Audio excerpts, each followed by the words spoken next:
हमारे देश के तमाम बड़े नेताओं ने ये कहा कि हमने किसानों के लिए ये किया, हमने किसानों के लिए वो किया, हमने किसानों की आय दोगुनी कर दी।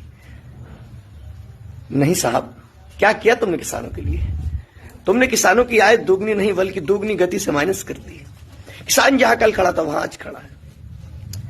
वो किसान जो इस देश की रीढ़ की हड्डी है, वो किसान जो इस देश का अन्नदाता है, हमारे देश के किसान को जो सम्मान मिलना चाहिए तो वो नहीं मिलता है।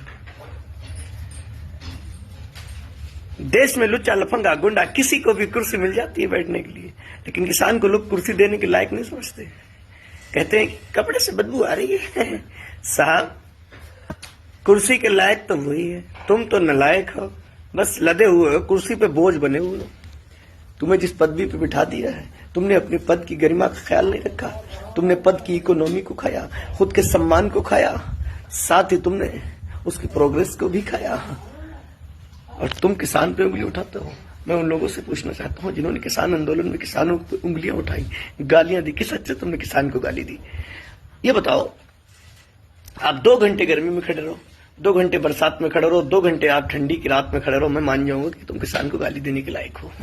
तुमने किसान को यूं ही गाली दे डाली। तुमने सोचा नहीं हम क्या कर रहे हैं? भाई साहब, मैं अपने सामने की घटना बताना चाहूंगा। पंजाब नेशनल बैंक के मैनेजर साहब की हरकत आपको बताना चाहूंगा। एक बुजुर्ग थे, किसान थे, मैं भी बैंक में पैसे लेने के लिए गया हुआ था, तो उनका जो तहमत था वो टेबल पर चला गया। तो मैनेजर साहब ने उन्हें तमाम बुरा भला कहा। हमने इस चीज का विरोध किया। हमने कहा मैनेजर साहब ऐसा है, ये बुजुर्ग 70 साल के हैं, तुम्हारी उम्र 30-32 साल की होगी, ज्यादा से ज्यादा 35 साल की होगी। तुम इनके सम्मान के साथ खिलवाड़ कर रहे हो। मतलब देश में किसान की कोई वैल्यू नहीं है। असली वैल्यू तो इनकी होनी चाहिए। जब तक ये तब तक आप हो, कोई वैल्यू नहीं आपकी है। जब तक हमारा पैसा इस बैंक में, आप मैनेजर हो, जिस दिन बैंक में पैसा नहीं रहेगा बैंक ढक्कन हो जाएगा। साहब, ये रौब दिखाना बेकार की बात है।